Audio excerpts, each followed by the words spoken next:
Everyone, तो Priyal ma'am आ गई है एक और amazing, interesting and the most important concept के साथ, which is from the chapter of pair of linear equation in two variables, जहां पर आज हम बात करने वाले हैं ग्राफिकल मेथड की कि कौन सा ग्राफ कैसा नेचर शो करने वाला है, लाइंस कैसी बनने वाली है, there will be parallel, there will be coincident और देयर विल बी इंटरसेक्टिंग। क्या नेचर हम देखकर, कैसे इक्वेशंस को ही देखकर हम पता लगा ले कि हमारा जो ग्राफ बनेगा वो कैसा बनने वाला है। Either it will give a unique solution, it will give infinitely many solution या फिर नो सॉल्यूशन।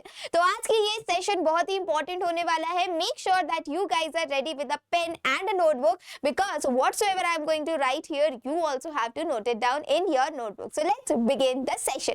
तो before moving further, let me tell you a little about rank plus. काफी सारे बच्चे हैं जो ऑलरेडी मुझे जानते हैं इस चैनल पर, अब पुराने हो चुके हैं, but might be there must be some new students. तो सबसे पहले तो hi everybody, good evening, good afternoon, warm welcome to the class. अगर आप मुझे पहली बार देख रहे हैं तो let me tell you a little about myself. Hi everyone, my name is Priyal Agrawal and I used to take your mathematics here at Rank Plus 9th and 10th, and I will make sure कि जो भी बच्चे ये सोचते हैं कि maths is not made for us या फिर मैथ्स इज ज्यादा गंदा और डिफिकल्ट सब्जेक्ट कोई नहीं है, I will try to reduce this thing from your mind, क्योंकि maths is not that bad जितना बैड आपने बना रखा है, जितना बुरा आप सोचते हो।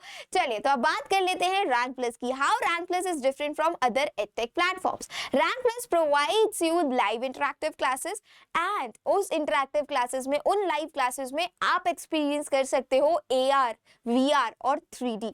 मतलब अगर आप कोई भी कॉन्सेप्ट पढ़ रहे हो, जस्ट इमेजिन कि अगर आप उस कॉन्सेप्ट के डिटेलिंग में जा पाओ, उस कॉन्सेप्ट के अंदर जा पाओ। फॉर एन एग्जाम्पल, बायो में आप पढ़ रहे हो हार्ट कैसे फंक्शन करता है, कैसे ब्लड पंप होता है, कौन सी वेंट्रिकल्स यूज होती हैं, ब्लू ब्लैक एवरीथिंग। जब आप उसको एक 3D में देख पाओगे तो how interesting it will B, right? You will be experiencing the gamified quiz here.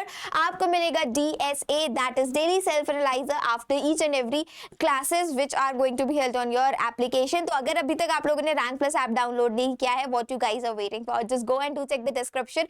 वहाँ पर आपको लिंक मिल जाएगा. It is absolutely free of cost. अब बात करते हैं कि Rank Plus कौन कौन सी क्लासेस में डील करती है, कौन कौन से सेगमेंट्स Rank Plus के अंदर है। तो सबसे पहले if you are the student of class 8th, 9th, 10th, 11th, 12th, तो Rank Plus is just a one-stop solution, and even if you are preparing for IIT JEE or NEET UG, तो Rank Plus can become your one-stop solution, because यहाँ पर आपको India के top educators, India की best education घर बैठे deliver करते हैं।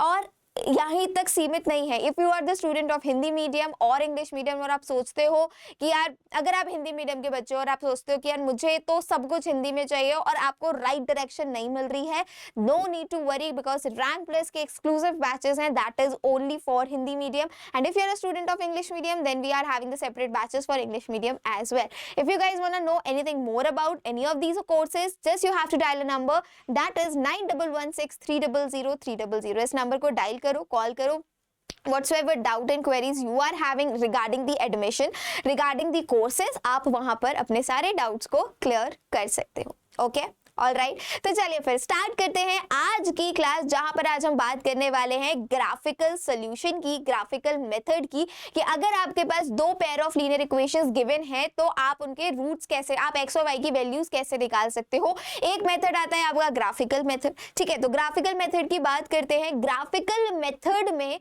आपको सबसे पहले तो इक्वेशंस को, जो भी आपके पेयर ऑफ इक्वेशन गिवन है, उसको बहुत अच्छे से ऑब्जर्व करना है, क्योंकि ग्राफिकल मेथड की अगर मैं बात करूं तो वो थोड़ा सा लेंथी प्रोसीजर हो जाता है। हम एक्स और वाई की वैल्यू पुट करके निकालते हैं, फिर उसको ग्राफ पर प्लॉट करेंगे, फिर देखेंगे कि लाइंस कैसी ड्रॉ हो रही हैं, either they are intersecting, they are parallel और दे आर कोइंसिडेंट। फिर उसके बाद हम डिसाइड करेंगे कि हमारे पास कितने नंबर ऑफ सॉल्यूशंस आने वाले हैं। We will be getting a unique solution, we will be getting a multiple solution, या फिर we will be getting no solution. तो इसके लिए एक शॉर्टकट है आप सभी लोगों के लिए। सबसे पहले तो आपको ये जानना जरूरी है बच्चों कि जो आपका ग्राफ होता है, उस ग्राफ पे आप 3 तरीके की लाइंस ड्रॉ कर सकते हो। ऐसे ही नहीं कि कुछ भी ड्रॉ कर ली, वो लाइंस जो होती हैं वो डिपेंड करती हैं आपकी इक्वेशन पर कि आपकी क्या इक्वेशन है। समझ रहे हो, आपकी क्या पेयर ऑफ इक्वेशंस गिवन है। चलो पहला केस मैं बताती हूँ। पहला केस क्या हो सकता है, द लाइन में intersect in a single point. जो लाइन आप ड्रॉ कर रहे हो दोनों इक्वेशन की, जैसे कि ये मेरा कार्टेशियन प्लेन है, ठीक है, this is the first line and might be this is the second line. अरे this is the second line. So it is intersecting at a unique point. ये एक यूनिक पॉइंट पर इंटरसेक्ट कर रहा है. So we are going to say that the lines में intersect at single point. In this case the pair of equation has a unique solution. अगर आपकी lines जो है वो इंटरसेक्ट कर रही है सिर्फ एक पॉइंट पर, दैट मीन्स कि वो आपको एक यूनिक सॉल्यूशन दे रही है, and that is known as the consistent pair of equation. Consistent मतलब आपको कोई भी सोल्यूशन दे दे.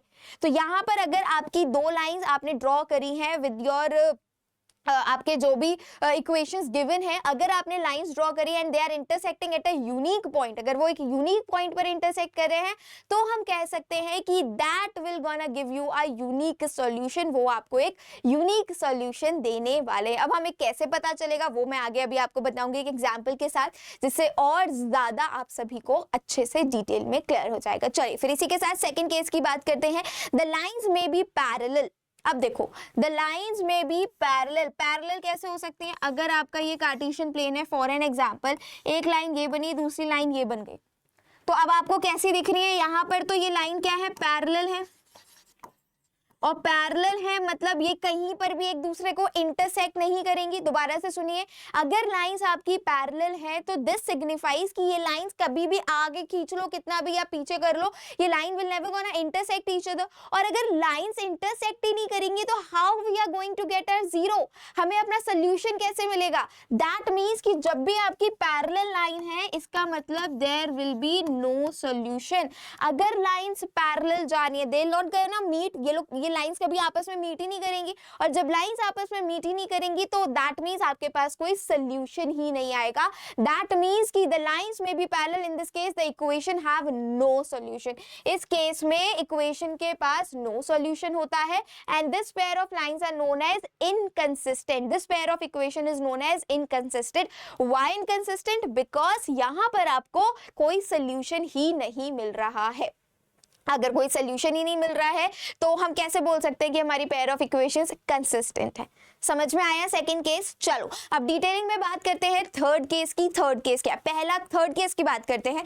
थर्ड केस क्या है? The lines may B coincident. अब ये कोइंसिडेंट लाइन क्या होती है? चलो मैं ड्रॉ करके बता देती हूँ. For an example, this is your Cartesian plane.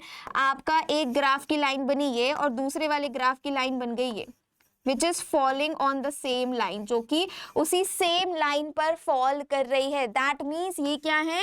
these are coincident lines. coincident lines मतलब the line which is falling on each other, और falling on each other मतलब they are touching at multiple points. अगर हमारे पास एक ये line है और हमारे पास एक ये लाइन है, ठीक है. अब देखो, ये दो जो लाइन मैंने एक दूसरे के ऊपर फॉल कराई, ये दो लाइंस जो है ये मल्टीपल पॉइंट्स पर एक दूसरे को टच कर रही हैं. these two lines are touching each other at multiple points. that means for this case there are infinitely many solutions possible. इस केस में क्या होता है? इस केस में there are infinitely many solution possibles. मैं तीनों केस एक बार वापस से आपको बता रही हूँ, ध्यान से सुनिएगा. पहला केस होता है जब दोनों लाइंस आपकी इंटरसेक्ट करती हैं. If they are intersecting each other at a unique point, it will gonna give you a unique solution. आपके पास एक यूनिक सोल्यूशन आएगा. सेकेंड केस होता है if your lines are parallel, that means they are not never gonna meet each other. वो कभी एक दूसरे को इंटरसेक्ट ही नहीं करेंगी. और अगर वो कभी एक दूसरे को इंटरसेक्ट नहीं करेंगी, that means there will be no solution and that particular pair of equation will be inconsistent. And the third, last but not the least, that is if the lines are coinciding on each other. अगर एक दूसरे के ऊपर lines fall कर रही हैं, that means आपके पास जो है there is infinitely many solution, क्योंकि वो दोनों line एक दूसरे को multiple points पर touch कर रही हैं. And that pair of lines, that pair of linear equations will also be consistent. Why so? Consistent बोले तो आपके पास solution आए, तो intersecting में भी आपके पास solution आ रहा है, coincident में बहुत सारे solution आ रहे हैं. That means they are consistent in nature. Understood? अभी मैं इक्वेशंस आपसे सॉल्व करवाती हूँ. इक्वेशन की हेल्प से ये तीनों कॉन्सेप्ट बताती हूँ, जैसे कि ये कॉन्सेप्ट और ज्यादा आप लोगों को क्लियर हो जाएगा. तो चलिए, पहली इक्वेशन आप सभी के सामने. हमारे पास दो इक्वेशंस गिवन है. x minus 2y equal to 0, 3x plus 4y minus 20 equal to 0. All right, कोई दुख तकलीफ नहीं, कोई डाउट नहीं. चलिए अब आगे बढ़ते हैं. मैं फर्स्ट इक्वेशन लिख देती हूँ यहाँ पर, that is x minus 2y equal to 0. कोई दुख तकलीफ नहीं। चलिए अब मैं यहाँ पर a1 निकाल देती हूँ बच्चों। a1 b1 c1 पढ़ा हुआ है आपने। What will be the a1, the coefficient of x, that is 1। What is the b1? b1 will be minus का 2, y का coefficient. And what is the c1? c1 is nothing, that is 0। कोई दुख तकलीफ नहीं। चलिए ये तो first equation हो गई। अब सेकंड इक्वेशन की अगर मैं बात करूं, 3x प्लस का 4y माइनस का 20 इक्वल टू 0। यहाँ पर मैं a2 b2 c2 निकाल दूं। What will be the a2? That will B 3। what will be the b2? that will be 4 and what will be the c2? that will be minus का 20। इसमें कोई दुख तकलीफ, हमने a1 b1 c1 a2 b2 c2 हमने calculate कर लिया। अब आप कैसे पता करोगे? Just by seeing the pair of linear equation whether it will gonna give you intersecting line, parallel line और कोइंसिडेंट लाइन। इसके लिए आपको क्या करना है बच्चों? आपको फाइंड आउट करना है a1 upon a2 b1 upon b2 and c1 upon c2। चलिए कैलकुलेट करके देखते हैं। अगर मैं a1 अपॉन a2 निकालती हूं तो it will be what? 1 upon 3। b1 upon b2 निकालती हूं तो I will be getting what? That is minus का 2 अपॉन 4, दैट इज माइनस का 1/2। और अगर मैं c1 अपॉन c2 निकालती हूँ तो I will be getting 0 upon minus का 20, right? So from here we can see that a1 upon a2 is not equal to b1 upon b2 and this is your case 1। यहाँ से आपका आ जाता है बच्चों case 1। If your a1 upon a2 is not equal to b1 upon b2 then we say the lines are intersecting. Then we say it will gonna give you a unique solution. Then we are going to say the pair of linear equations are consistent in nature.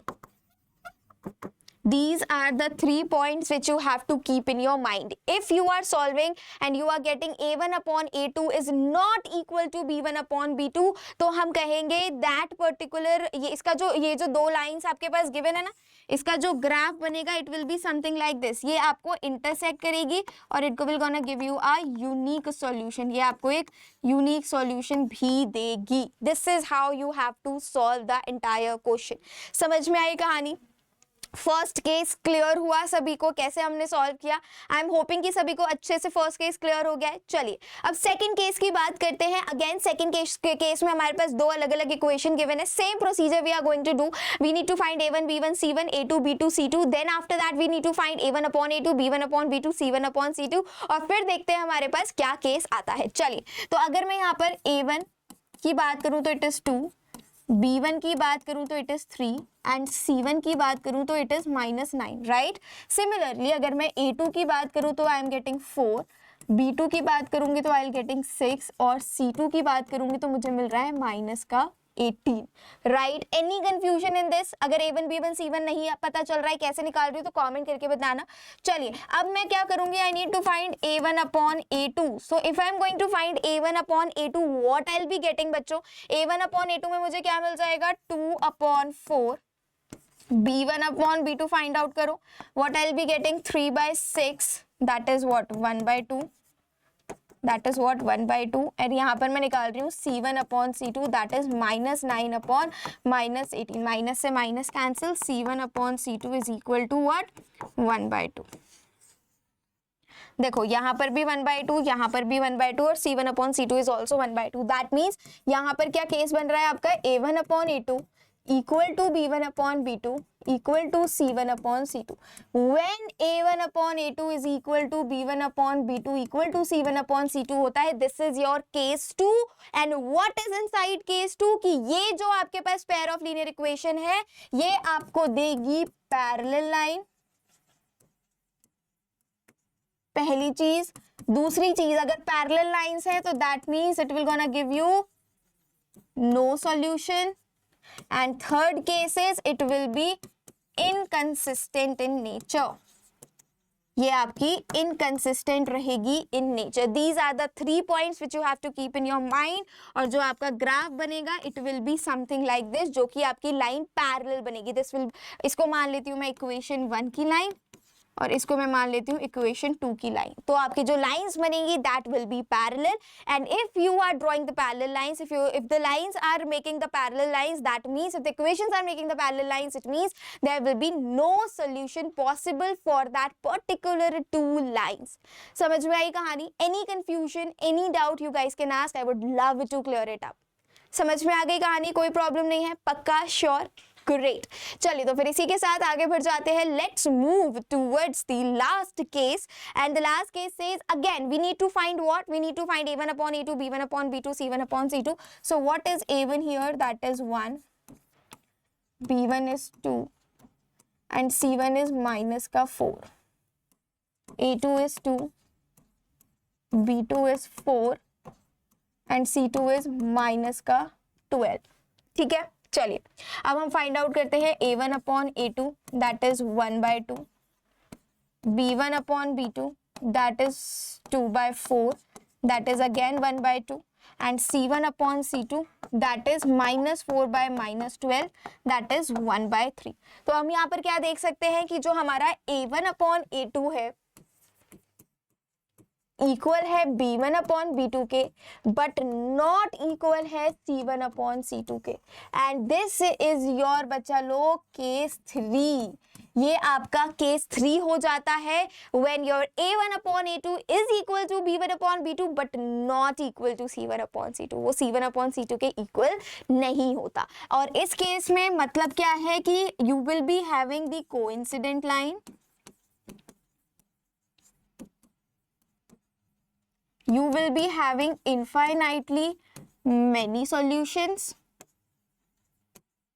and पहली चीज तो coincident line, infinitely many solution, and it will be again the consistent, क्योंकि ये आपको equation में solution तो दे ही रही है। तो दीज आर द 3 केसेस जो कि आपको अपने टिप्स पर पता होने चाहिए, लर्न होने चाहिए कि क्या क्या केसेस होते हैं, तो हमारा कैसा सॉल्यूशन आने की संभावनाएं होती हैं। एक बार मैं पूरे को कंक्लूड कर देती हूँ, आपको एक बार समराइज करके सब बता देती हूँ।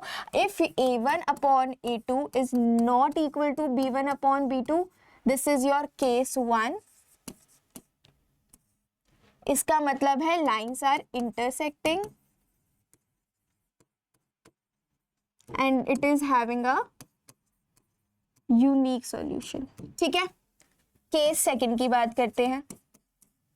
केस सेकंड कहता है if a1 upon a2 is equal to b1 upon b2 is equal to c1 upon c2, तो जो लाइंस होंगी बच्चा लोग आपकी, that lines will be parallel and it will be having no solution, and your case 3 says if a1 upon a2 is equal to b1 upon b2 but not equal to c1 upon c2, that means आपके पास it will be giving you coincident lines and infinitely many solutions।